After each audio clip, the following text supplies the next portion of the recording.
All right, today we are going to run through your lower body and upper body programming. You can run through this series for about 6 weeks, and it should get us a really good baseline for the neuromuscular reprogramming.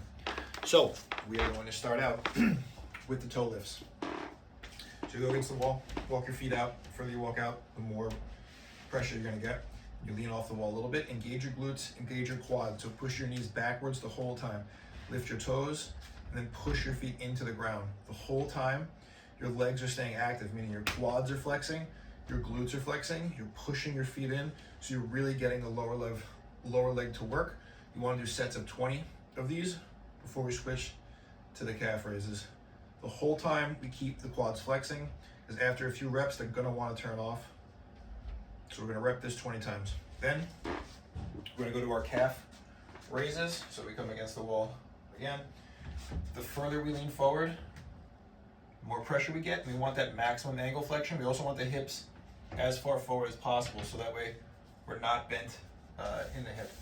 And then from here, we're gonna wrap one leg behind the other for extra pressure on it. Again, the same thing, flexing the quad so that way the knee stays straight, lowering down fully, and elevating. You can do this on a step to get more pressure on the calf, but for a greater stretch and greater range of motion. But against the wall is fine. Again, we're going to do 10 reps here on each leg, and we want those hips to be as straight as possible, leaning into the wall.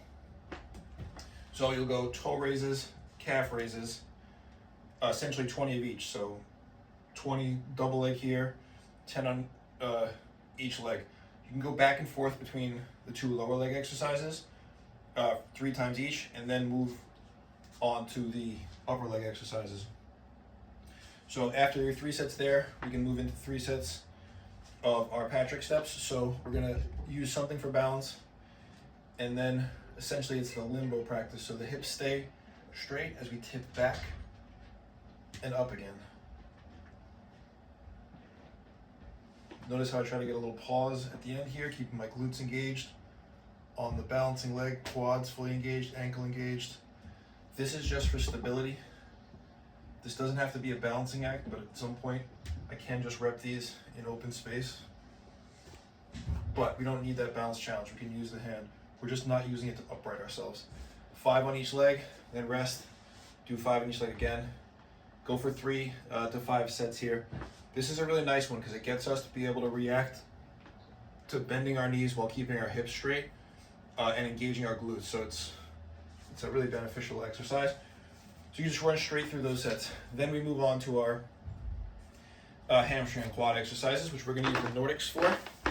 So I have my base here that my feet can hook underneath, and that will allow me to anchor my legs, and then I can shift forward till I feel them totally lock in and I want to fall. Then I upright myself.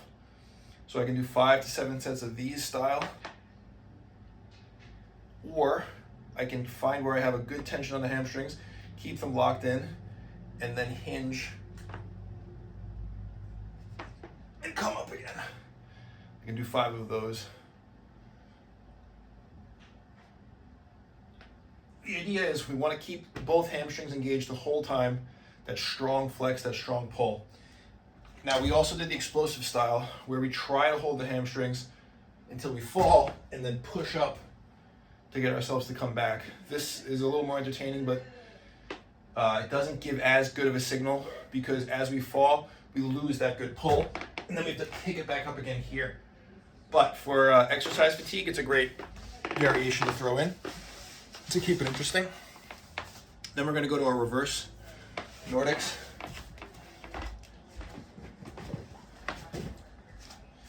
So we get a bolster to help soften the intensity on the knees to elevate the feet. And then similar ideology here, hips lead the dance, staying forward the whole time. Chest goes back. Sit on those heels if we can.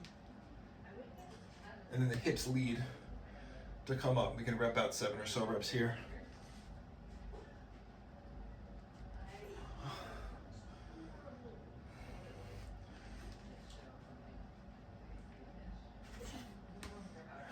if you get good at it, you can get rid of the bolster.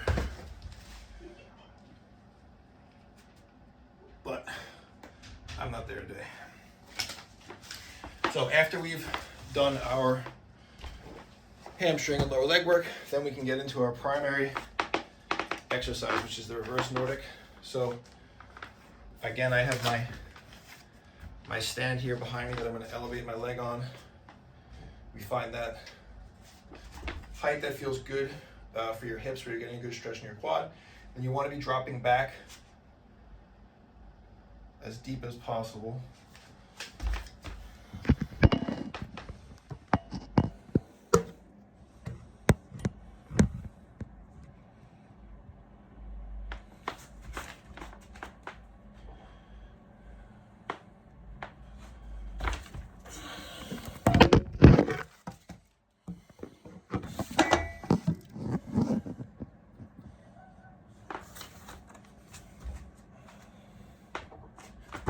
We want this back leg to be really getting straight, so that knee's pointing at the ground to where it's parallel to the wall as we come up. So we get this deep, deep stretch back here before bringing ourselves up.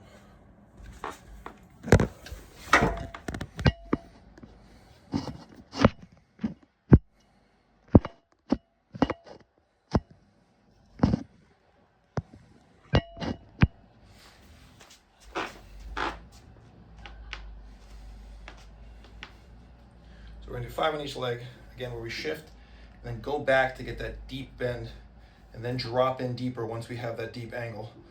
So when you first go down, it's not just going straight down the middle and straight up again.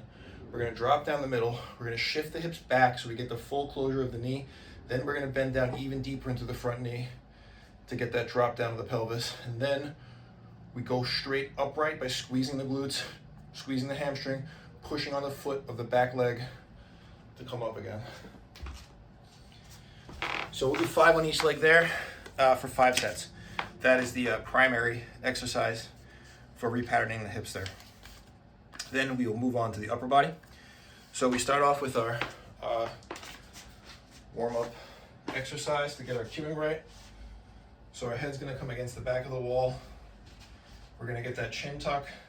I like to do it by giving a little knee bend just to give the signal. And I know my chin's tucked. I'm gonna keep my head pushing against the wall. I'm gonna open my hands up so the backs of my hands are against the wall. Then bend the elbows in. Then raise the hands high while keeping the shoulders down. That's the shoulders up, that's the shoulders down. So it's like snow angels. And then a big touchdown sign. So we want to do this for about 90 seconds to 2 minutes. Keeping those hands against the wall the whole time. That push backwards of the hands, push back of the head. You can flex your core a little bit, push back against the wall. That's the signal of straightening the spine and pulling the shoulders back that we're driving into the brain. And once we've done that, we can come off the wall. We can grab our dumbbells and we can do our lateral raises. So we're keeping things in line, lateral raising, and then raising all the way to the ceiling to get the full shoulder action. 10 lateral raises, and then 10 frontal raises. Same thing, the shoulder blade stays down as we raise the weight up, and then the full range of motion. So we don't want the shoulders to come high and then stay high. We want to keep them down as we go through the motion. And we're going to rep 10 in each direction here. You can go 1 and 1. You can do 10 laterals, 10 frontals. You can mix it up. It's all good. We'll run through 3 sets of those. You can go off the wall, then to your raises. If you do 3 in a row by going wall raises, that'll really build the pattern into the brain. You can also do 3 sets at the wall in a row, but after that initial 90 seconds, you're tuned to do the exercise. So if you're going to do more than 1 set, I would do them before using the weights. That way you keep retuning the brain to the pattern we're trying to use.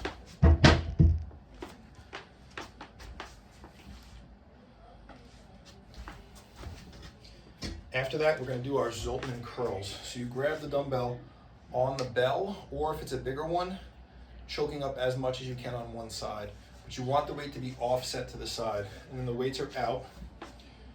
We curl them up, and we flip the weight, keeping the shoulders pulled back. We lower it down, and then flip and curl. So you want to be really deliberate about the motions. You want the flip to be strong, so it gets the elbows rotational work, and you want the lower down to be slow. That way it works the shoulders well, and we'll turn, full extension of the elbows, nice tight curl to the body. The elbows are staying tight to the body the whole time, and we're pulling the shoulders down. So that's how we do our set of Zoltmans. And after that, we're going to finish it with the dumbbell rumali, which the dumbbells come up and start here. Then you are going to let it extend and swing across your body. Then it comes back in, opened up on the outside. Rotate, swing, rotate, swing. You can do 20 on each arm here, so you can just count to 40 as you go through it. You can start off slow, being really deliberate for your first set.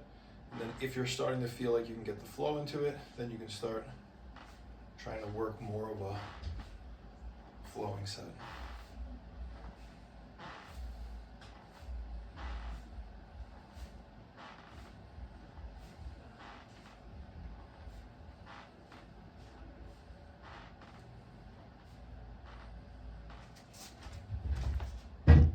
So these things can be warm-ups for better exercises. So after you do all this, if you want to, you can then go do some more upper body, lower body exercises.